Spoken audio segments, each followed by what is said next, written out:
সম্মানিত দর্শক, আমি কৃষ্ণপদ দেবনাথ, উপসহকারী কৃষি কর্মকর্তা। এই মুহূর্তে আছি আমাদের সেই কাশ্মীর থেকে যে জাতটি আনা হয়েছিল, সেই জাতের ধানের সেই আধা শতক জায়গার প্লটটিতে আছি বর্তমানে। আমরা দেখতে পাচ্ছি যে এই জায়গায় ফ্লাওয়ারিং হচ্ছে, ধানের শীষ বের হয়ে গেছে এবং ফুল অবস্থায় আছে।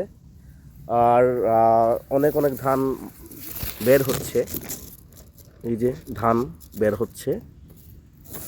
তারপর যদি আমরা দেখি যে ফ্লাওয়ারিং, কিন্তু এই ধানে কোথাও কিন্তু ব্লাস্টের কোনো আক্রমণ দেখা যায়নি, তবে কিছু কিছু পোকায় আক্রমণ করছিল। এই যে দেখা যাচ্ছে যে আমাদের শীষ খেয়ে নিচ্ছে, ধানের শীষ কিন্তু খেয়ে নিচ্ছিল পোকা। তখন আমরা পাইক্লোরেক্স কীটনাশকটি স্প্রে করিয়েছিলাম কৃষকদেরকে, এবং মোটামুটিভাবে দেখা যাচ্ছে যে এরপরে নতুন যেগুলো বের হয়েছে এগুলো কিন্তু কোনো আক্রমণ নাই পোকার। এই যে দেখুন দর্শকেরা, কোনো আক্রমণ নেই, পোকায় কোনো আক্রমণ করছে না। কিন্তু মাঝে মধ্যে কোথাও কোথাও কিন্তু বেশ কিছু জায়গায় তখন কিন্তু পোকার আক্রমণ হয়েছিল। যেগুলো পোকায় আক্রমণ করছে সেগুলো কিন্তু ধান চিটা হয়ে গেছে এবং ফ্লাওয়ারিং অবস্থায় আছে ধান।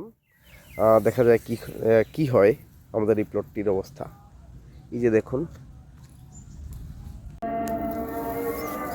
ধান বের হচ্ছে আমরা দেখতে পাচ্ছি, এবং এই যে থুর অবস্থায় আছে ধান।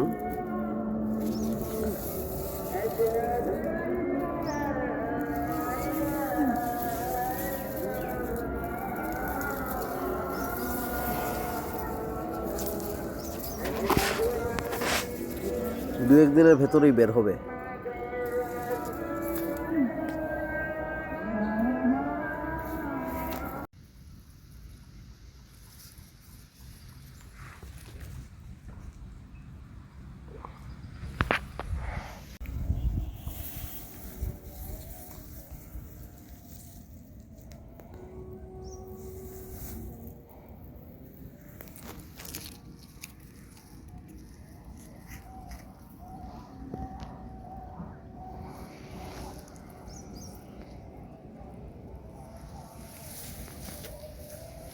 ধান বের হয়েছে আমাদের প্লটের।